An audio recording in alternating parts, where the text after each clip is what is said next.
Operation ಸಿಂಧೂರ ಬಗ್ಗೆ ರಾಜ್ಯಸಭೆಯಲ್ಲಿ ಚರ್ಚೆ ಆಯಿತು. ರಾಜ್ಯಸಭೆಯಲ್ಲಿ ವಿಪಕ್ಷ ನಾಯಕ ಮಲ್ಲಿಕಾರ್ಜುನ್ ಖರ್ಗೆ ಅವರು ಮಾತನಾಡಿದರು. ರಾಜ್ಯತಾಂತ್ರಿಕತೆಯು ಕೇವಲ ಅಪ್ಪಿಕೊಳ್ಳೋದಕ್ಕೆ ಇಳಿದಿದೆ. ಏಕಾಏಕಿ ಕದನ ವಿರಾಮಕ್ಕೆ ಅಮೆರಿಕ ಮಧ್ಯಪ್ರವೇಶ ಇತ್ತೆ, ಭಾರತದ ಮೇಲೆ ಆರ್ಥಿಕ ಒತ್ತಡ ಇತ್ತೆ, ಮಧ್ಯಸ್ಥಿಕೆ ಬಗ್ಗೆ ಟ್ರಂಪ್ ಪದೇ ಪದೇ ಹೇಳಿಕೆ ಕೊಡ್ತಾ ಇದ್ರು. ಪ್ರಧಾನಿ ಮೋದಿ ಮೌನ ವಹಿಸಿರೋದು ಯಾಕೆ ಅಂತ ಪ್ರಶ್ನೆ. ಪಹಲ್ಗಾಮ್ ಉಗ್ರ ದಾಳಿಗೆ ಗೃಹ ಸಚಿವರು ಹೊಣೆ ಹೊರಬೇಕು ಅಂತ ಅವರೇ ಹೊರಬೇಕು ಹೊರತು ಲೆಫ್ಟಿನೆಂಟ್ ಗವರ್ನರ್ ಅಲ್ಲ. ಕೇಂದ್ರದ ಕ್ರಮಕ್ಕೆ ನಾವು ಬೆಂಬಲ ಕೊಟ್ವಿ, ಆದರೆ ಮೋದಿ ನಮ್ಮ ಮೇಲೆ ಅಟ್ಯಾಕ್ ಮಾಡ್ತಿದ್ದಾರೆ, ನಾವು ಪಾಕಿಸ್ತಾನವನ್ನು ಖಂಡಿಸ್ತೀವಿ, ನೀವು ಅವ್ರ ಹಬ್ಬದಲ್ಲಿ ಭಾಗವಹಿಸಿ ಅಂತೆಲ್ಲ ಮಾತಾಡಿದ್ದಾರೆ. ಇನ್ನೊಂದು ಕಡೆಗೆ ರಾಜನಾಥ್ ಸಿಂಗ್ ಅವರು ಮಾತಾಡ್ತಾ ಮೂರನೇ ರಾಷ್ಟ್ರದ ಪ್ರವೇಶವಾಗಲಿ ಮತ್ತು ಯಾವುದೇ ಒತ್ತಡ ಆಗಲಿ ಏನೂ ಇರಲಿಲ್ಲ ರೀ, ಪಾಕಿಸ್ತಾನ ಬೇಡ್ಕೊಂಡಿದ್ದಕ್ಕೇ ವಿರಾಮ ಘೋಷಣಿದ್ದೀವಿ ಅಂತ ಅಷ್ಟೇ ಹೇಳಿದ್ದಾರೆ. ಮತ್ತು ಇನ್ನೊಂದು ಪಾಯಿಂಟ್ ಹೇಳಿದ್ದಾರೆ ಅವರು, ಪಾಕ್ ಆಕ್ರಮಿತ ಕಾಶ್ಮೀರ ಭಾಗವೂ ಕೂಡ ಭಾರತದ ಪಾಲಾಗುವ ದಿನ ಬಂದೇ ಬರುತ್ತೆ ಅಂಥೇಳಿ. ಯಾವಾಗ ಅನ್ನುವಂಥ ಪ್ರಶ್ನೆ. ಇದಿಷ್ಟು ಮಾತುಕತೆ ಆಗಿದೆ. 88 kg ಇದ್ದವರು ಈಗ 72 kg ಬಂದಿದ್ದಾರೆ. ಅಂದ್ರೆ 16 kg ವೆಯ್ಟ್ ಲಾಸ್ ಮಾಡ್ಕೊಂಡಿದ್ದಾರೆ. ಮೊದಲ ದಪ್ಪ ಬಾಳದಿ ಎಷ್ಟು ಮೇಯ್ ಬಿಟ್ಟಿದಿ ಎಷ್ಟು ದಪ್ಪದಿ ಅಂತೇಳಿ ನನ್ಗೆ ಹಾಸ್ ಮಾಡ್ತಿದ್ದು. ಈಗಿಲ್ಲ, ಈ ಸಲ ಬಾಳ ಸಣ್ಣ ಹುಡುಗಿಗತೆ ಕಾಣತ್ತೆ ಅಂತ ನನಗೆ ಜನರು ಅಂತ. ಇದಕ್ಕೆ ಯಾವ ಸೈಡ್ ಎಫೆಕ್ಟ್ ಇಲ್ಲ. ನನ್ನ ಜೀನಿ ಸ್ಲಿಮ್ ತಗೊಂಡ್ ಫುಲ್ ಖುಷಿ ಇದನ್ನೀಗ. मोदी जी गालियों का हिसाब रखते हैं, कौन कितने गालियां दिया, किसने दिया, इसका हिसाब रखते हैं. लेकिन भारत के सम्मान के खिलाफ राष्ट्रपति ट्रंप की बात मोदी जी क्यों चुप बैठे हैं? सर, फिर एक प्रेस कॉन्फ्रेंस में राष्ट्रपति ट्रंप ने कहा कि 5 जेट्स गिराए गए. कौन से हैं? अगर हम तो आपका उनका ये नहीं बोल रहे. जब ट्रंप बोल रहा है, आपका दोस्त बोल रहा है, उसके प्रचार के लिए जाते हो, उसके चुनाव के लिए जाते हो. इस बार फिर एक बार ट्रंप, फिर एक बार ट्रंप. अरे कोई विदेशी देशों में जाकर किसी प्राइम मिनिस्टर का प्रचार कोई देश करता है? किसी के दबाव में यह ऑपरेशन सिंदूर स्थगित नहीं किया गया है.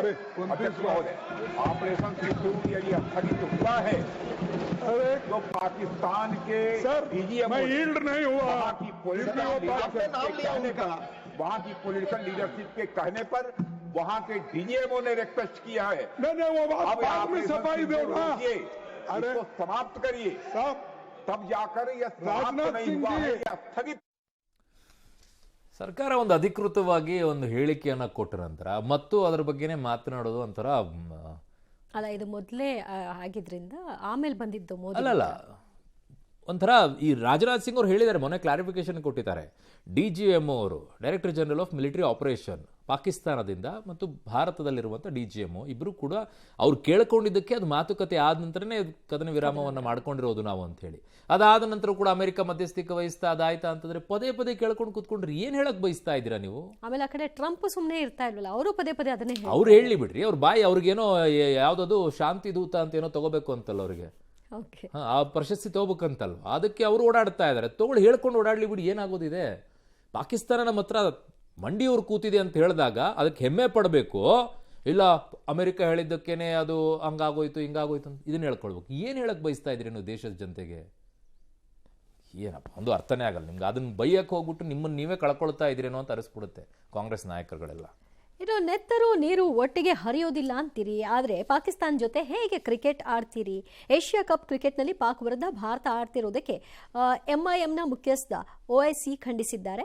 ಅವರ ದೋಣಿಗಳು ನಮ್ಮ ನೀರಿನಲ್ಲಿ ಬರಲು ಸಾಧ್ಯವಿಲ್ಲವಾದರೆ ಕ್ರಿಕೆಟ್ ಪಂದ್ಯವನ್ನ ಹೇಗೆ ಆಡ್ತೀರಿ? ಬೈಸರನ್ ಕಣಿವೆಯಲ್ಲಿ ಜನರನ್ನ ಕೊಂದವರ ಬಗ್ಗೆ ಸರ್ಕಾರಕ್ಕೆ ಯಾವುದೇ ಆತ್ಮಸಾಕ್ಷಿ ಇಲ್ವಾ? ನಮ್ಮ ಆತ್ಮಸಾಕ್ಷಿಯು ಆ ಪಂದ್ಯವನ್ನ ನೋಡಲು ಅನುಮತಿಸುವುದಿಲ್ಲ ಅಂತ ಆಕ್ರೋಶ ವ್ಯಕ್ತಪಡಿಸಿದರು.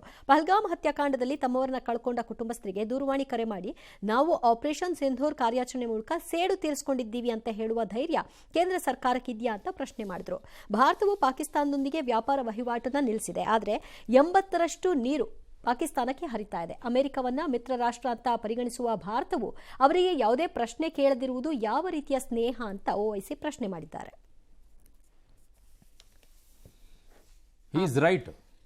ಮ್ಯಾಚ್ ವಿಷಯದಲ್ಲಿ ನನ್ನ ಪ್ರಕಾರ MIM ಮುಖ್ಯಸ್ಥ OIC ಕರೆಕ್ಟಾಗಿ ಹೇಳ್ತಾ ಇದ್ದಾರೆ.